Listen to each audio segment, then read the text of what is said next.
watercolor wreath. For this project, you're going to need your watercolor paper, a pencil, your liquid watercolors, your paint palette, your brushes, and a cup with water. You'll also need a paper towel. The watercolor paper has two sides, and we're going to be working on the rougher, more textured side. The first thing we're going to do is to trace a circle onto the paper using the paint palette as a template. So place it kind of centered in the middle of your paper, and then with a light hand, trace around the circle using your pencil. We don't want to make the line too dark, and we don't want to make a dent in the paper. Now we're just going to erase gently so that the line becomes even lighter and less noticeable.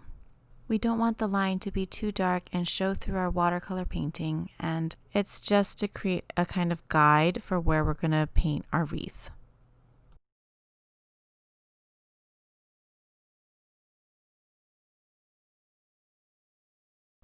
So once you've lightened up your line, then you can just brush away the eraser shavings and take a look to make sure that it's how you like it. So I just noticed a couple spots that could be a little bit lighter. And then you can put this paper aside, and we're going to begin filling our palette with our paints. We're going to fill the wells or holes in rainbow order like this. So beginning with your red, we'll fill the well about halfway. You don't need too much. And then go on to your orange. And then yellow.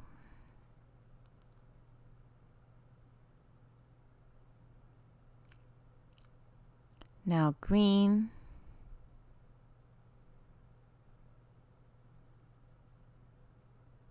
Oops, this one's a little bit messy. Then blue.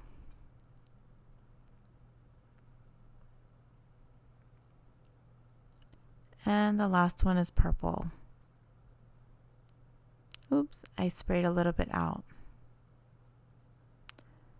So I'm going to use a paper towel to just clean it up a little bit. The paper towel will also be useful for drying your brush in between mixing your colors. You can also use it to soak up any mistakes that you make when you're painting. Now that your palette is filled, we're going to start on the paper that has no drawing on it, the one that's completely blank. So go ahead and get your brushes and your water, and we're going to practice the different elements or pieces that make up the wreath. I'm going to start with the smallest round brush, the red one. So I'm just wetting my brush a little bit, but it's not soaking wet, so you can dry it on the side of your cup and dab it on the paper towel. I'm going to start by getting a little bit of green and putting it into the center mixing well here. And then I'm going to add a little bit more water and then rinse my brush really well, making sure all the green is out before I add a little dip of the yellow too. So I'm mixing it together to make a light yellow-green. If you notice, I'm holding my brush in the center of the handle, not too far down like a pencil. I'm going to paint a basic leaf using 2 strokes, pressing lightly and then pressing firmly and then lifting up. So I'll show you again better so you can see light, firm, light, light, firm, light. Let's practice that one more time. Pressing down lightly, then firmly, then lifting up. Light, firm, light. So now I'm going to make a little bit darker green by adding a little bit of blue to my mix here. And we'll keep practicing our leaves. Light, firm, light, light, firm, light. One more time. Light, firm, light, light, firm, light. So I'm really just using the tip of my brush to make a very thin line. Light, firm, light, light, firm, light. So sometimes you'll also see a little space, and you can leave that and it kind of describes the vein in the middle. Let's do one more over here, light, pressing down firmly, and then lifting up, light, firm, light. If you'd like to continue practicing leaves, you can pause the video and then go ahead and make another row of these leaves, and then restart the video when you're ready to move on to the next element. Next, I'm going to be making some fir or pine leaves. So we're going to need to mix some brown using a little bit of orange and a little bit of purple. So if you notice, I also rinse my brush in between each color change so that I don't get the colors dirty. So this is a little bit too purple, so I'm going to add a little bit more orange. And then it should be pretty brown now. So I'm going to just make a stem using the tip of my brush, making a pretty skinny line. And let's make a few of these so that we don't have to keep going back to the brown. I made a little mistake at the bottom, so I'm just going to make it fat at the bottom. Next, we want our pine needles to be kind of dark green. So I'm going to add a little bit of blue to the green that we already mixed in the middle. Now it's a nice dark greenish blue, and we're just going to use the very tip of the brush to make lots of little strokes that attach to the center stem. Sorry, you can't see it very well with my hand there. So we're just making these little skinny strokes that attach to the middle of the stem. And then I'm going to add a little bit more green to make it a little brighter, and add a few sprigs of the green. And then I'm going to try to adjust my hand so you can see what I'm doing. We're just making these little light one stroke marks with the very tip of the paintbrush, and they attach to the stem. Now I'm going to change the color a tiny bit. So I'm going to rinse my brush and then add a little bit of yellow to my green to make it lighter and brighter, and just put a few dabs of yellow strokes in there. So it's nice to kind of vary the color that you're using a little bit. Just change it a tiny bit so that it has some variety. And I'm going to use this light green to make my strokes on this one. Just very skinny tip of the brush marks. And I'm going to make it even lighter, very yellow green, and add a couple more in.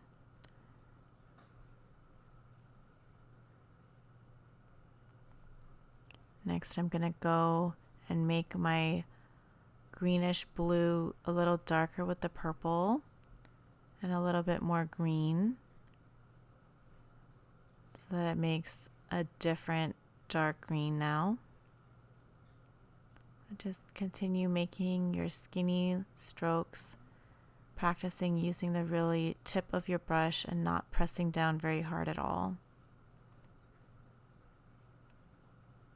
I'm going to add some more yellow to that mix and put a few strokes of the yellow green in. Then washing my brush, I'm going to make a bright green. Just making my skinny strokes. And I'm going to add a few of the darker green in there too. Okay, and once again, if you need a little bit more practice, you can pause the video and do another row of these before you move on. Next, we're going to be making some twigs with berries on it. So I'm just grabbing a little bit more of the brown paint, and we're going to make some twigs. So they're just kind of Y-shaped twigs using a very light hand, maybe adding 3 or 4 branches coming off of the main stem. Then I'm going to make the brown a little bit redder, adding a little bit of red and making another twig over here. And then adding a little bit of yellow to make the twig color a little lighter. And again, making a Y shape. And I'm going to grab some of that brown and mix it with the yellow to make a lighter brown. And again, make another twig with a few branches. And change the color a little bit more by adding a little bit more of the red. Now that all of the branches are done, we can start adding the berries on, using mostly red and adding it to the brown to make it a little bit darker. I'm just going to start adding these circles on the top of each branch. You can add a little bit of water and make it lighter and change the darkness of the color. And then just keep going, changing the color using orange, and continue making your circle berries. Then I'm going to add a little bit of the brown to the red and make it a darker, more muted color, adding on to this one. Maybe a tiny bit of purple, dot it in. Oh, that's a little too dark. So I'm going to go ahead and use my paper towel and soak up some of that purple. That looks better. Then get more red and fill it in because we don't want it that purple. Then I'm going to get a little bit of orange and add it to my purple. Make a kind of brownish berry. I think maybe a little bit of red to liven it up is better. And then continuing to make my circles on the end of each stem. Just going to dot in a little bit of that purple.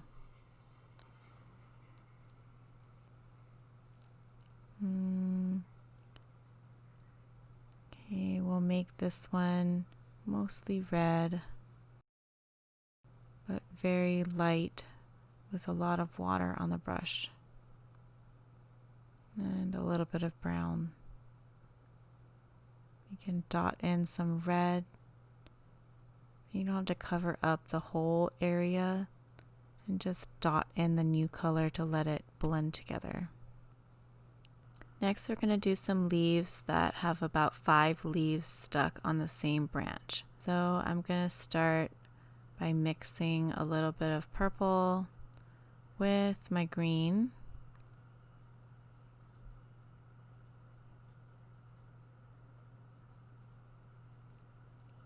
And making a kind of dark bluish green color. And I'm just adding some water to lighten it up. Then I'm going to make some stems again, this time with my dark bluish green. And each stem will have these little tiny branches coming off of it. Just use a very light touch, about 5 or 6 branches coming off. And then we're going to add our leaves to these stems. So just like before, we're doing a light, firm, light touch. And this time we're making the shape a little bit more rounded, but still pointy at the tip. So I'm just changing the color a little bit, adding a little bit more purple to my mix. And then adding a little bit more blue. And just filling in the leaves on each of these stems. I'm going to add a little bit of green, make some brighter green leaves.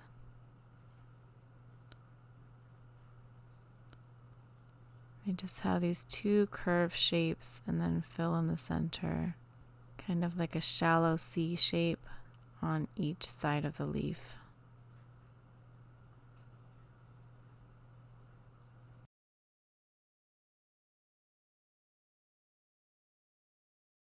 And then I'm going to add a little bit of the brown to the dark green to make it a kind of purpley green.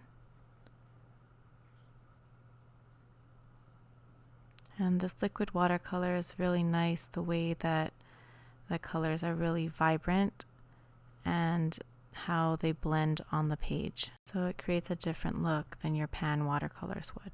Our last leaf are going to be these big eucalyptus type leaves. So they're going to be kind of bluish, greenish, and very muted. I'm just mixing all the colors that were in the well in the middle together. And these ones are going to be a really large shape. So I'm still going to do my light, heavy, light touch, but I'm also going to fill in the center of the leaf. And then I'll bring the stem down. And then I'm just going to dot in a little bit of color using my blue, just in a couple places, adding the blue in to kind of let the watercolor disperse the color by itself. I'm going to make another leaf shape.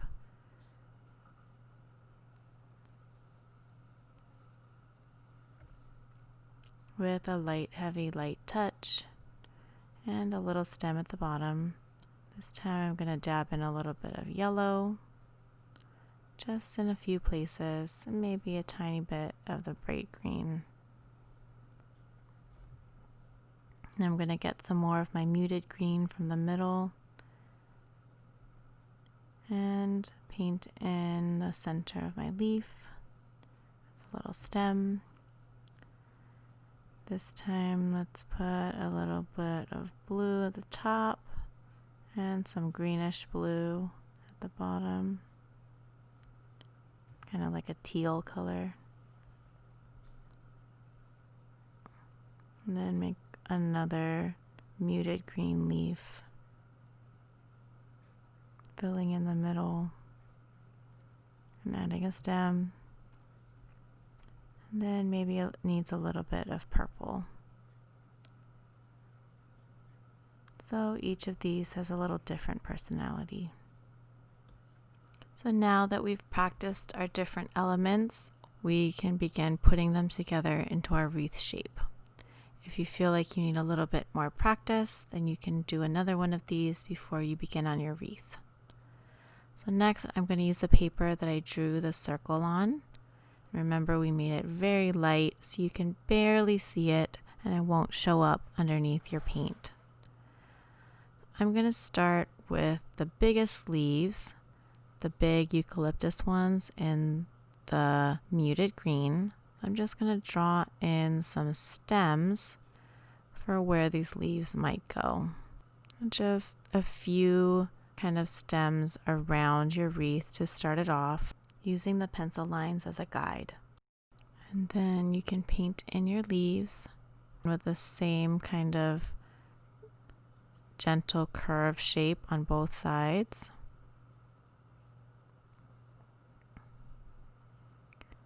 And we're going to make a few more of them. We want to finish filling in our leaf before the stem part dries too much. And I'm just adding a little leaf next door. And then filling in the rest of my stem where I've already drawn the stem. I don't like it too dark in the middle, so I just use a little bit of water to blend this leaf into the stem a little bit. And then I'm going to take some blue and dab it in my leaves. Just a couple drops in a few spots of each leaf here.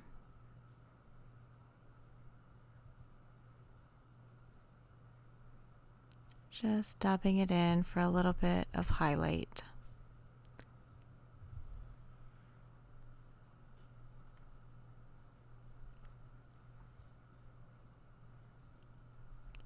Then I'm going to continue making my muted green leaves. So I'm going to make a little bit more of this green using purple and green.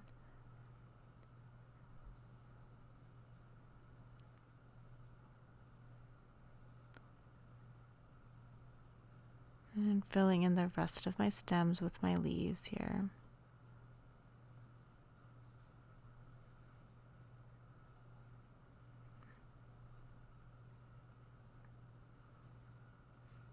I'm very loosely holding my brush and letting the tip of the brush do the work.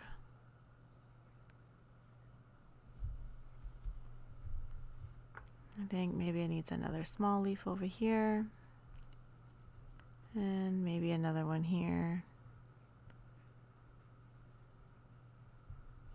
We don't want to put too many in, but you do want to make it look very natural. Then I'm going to dot in my blue on the rest of the leaves that I just painted.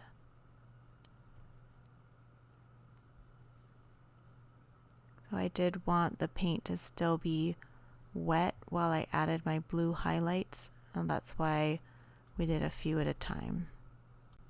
Next, we're going to be adding the pine or fir branches. So we're going to be going back to that brown we made with the orange and purple, and just adding a few stems kind of in between the leaves that you put in.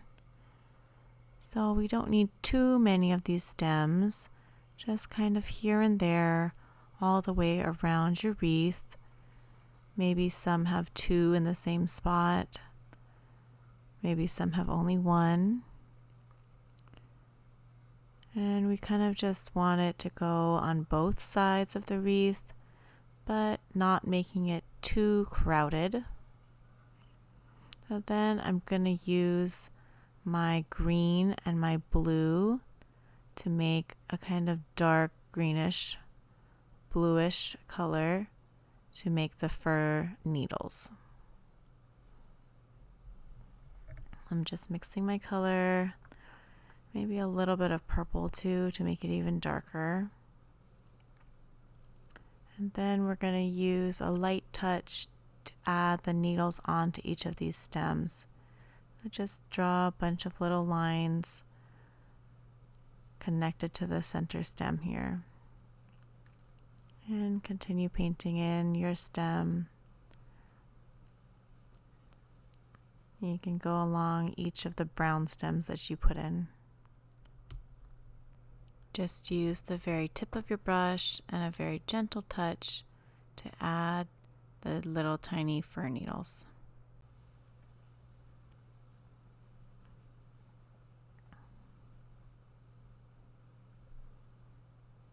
And the pine and fir needles kind of helps this wreath to look really Christmassy and have a holiday look to it.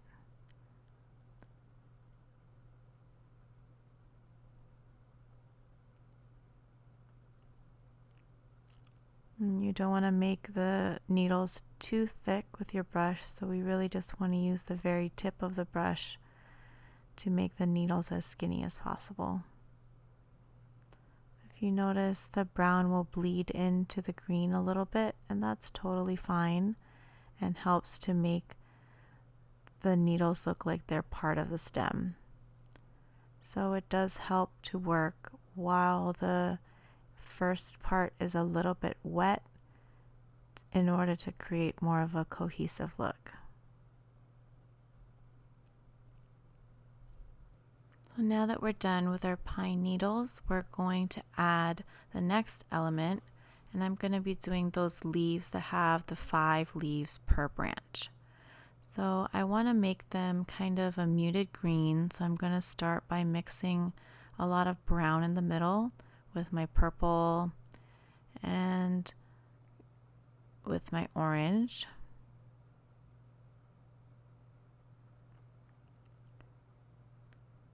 So once the purple and orange have made kind of a brownish color, I'm going to add my green to make the green really dark and foresty.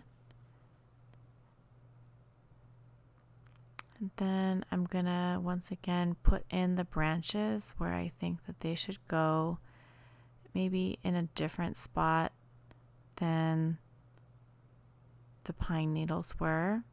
And then add my 5 little stems coming off the main stem, and then filling those stems in with leaves.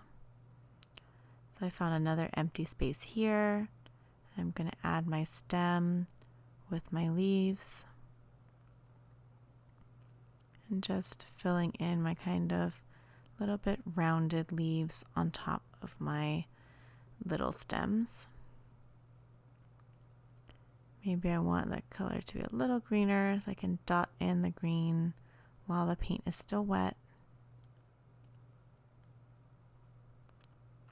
Maybe a little bit of yellow even.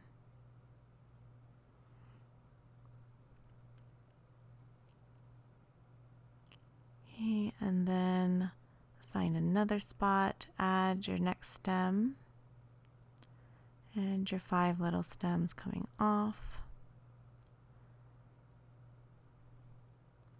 And then fill each of those stems in with your leaves. Maybe one can go right here.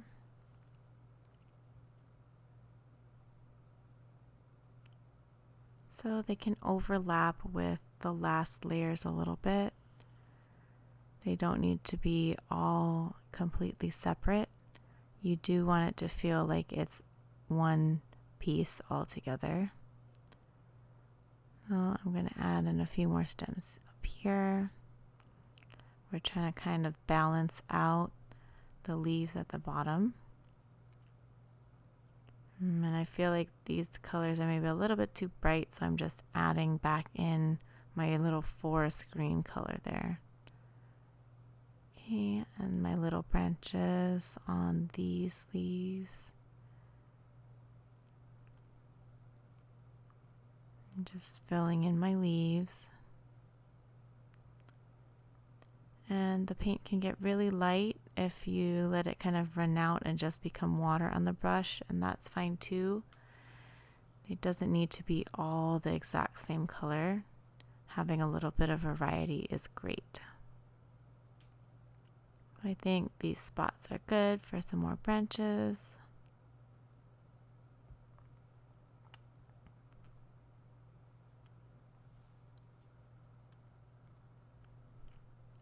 Maybe this last one right here. Okay, and that looks pretty full. And we kind of filled in all of the big spaces. I'm just going to dot in a little more of the bright green to make it match the first one that I did. Just a few dabs here and there where the paint is still wet. And maybe a couple drops of the yellow also.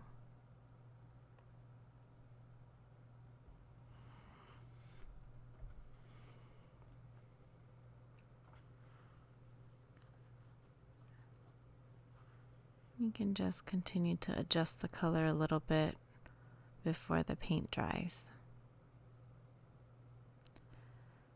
So next we're going to be adding our berry stems. I'm going to use this brown, maybe make it a little bit redder, and put in my branches for my berries. So I'm using kind of a brown with a little bit of purple and red, and just putting in my forked little twigs for the berries to go on.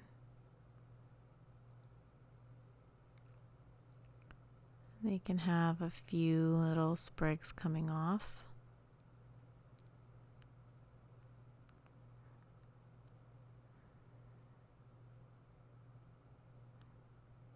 Some of them can go to the other side of the wreath also. Maybe you want a little cluster of them together.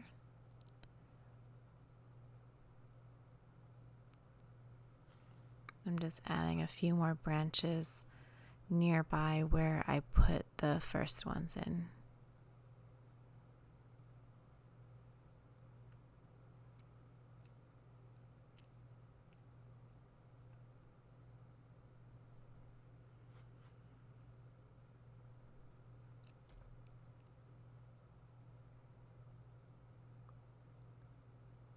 Okay, and now we're going to add our red berries on. So I kind of muted it a little bit using that brownish purple in there. And some berries can be really big and some can be really small. They don't all have to be the same size. So I'm doing some little dots and some bigger circles to fill in. And just go around to all of your branches and add the little berry circles on the ends of the branches. You can change the size and adjust the color a little bit so that they're not all exactly the same.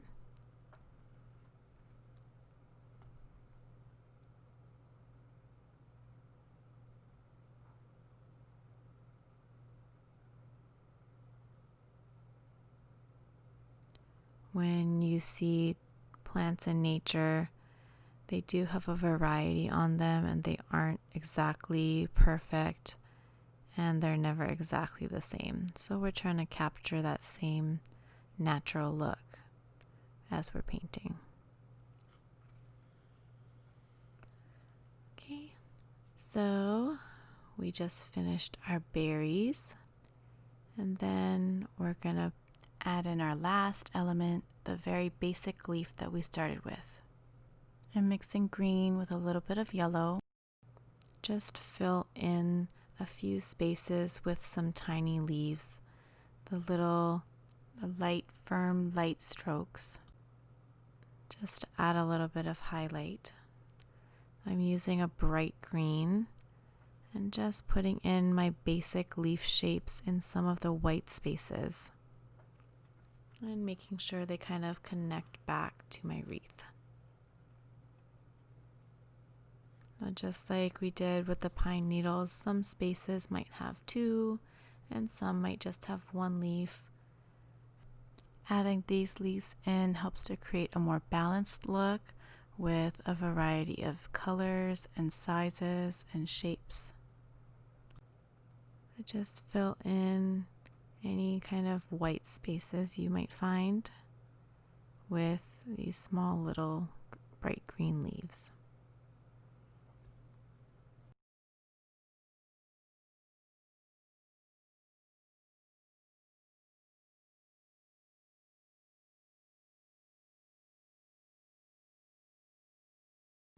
Once you've filled in most of the big white spaces and balanced out your wreath so that it's not too heavy on one side or another, then you can kind of step back and take a look. And if you're happy with the way it looks, then you're all done. And you have a beautiful holiday wreath to enjoy. You can hang it up on your wall or give it as a beautiful gift to a loved one.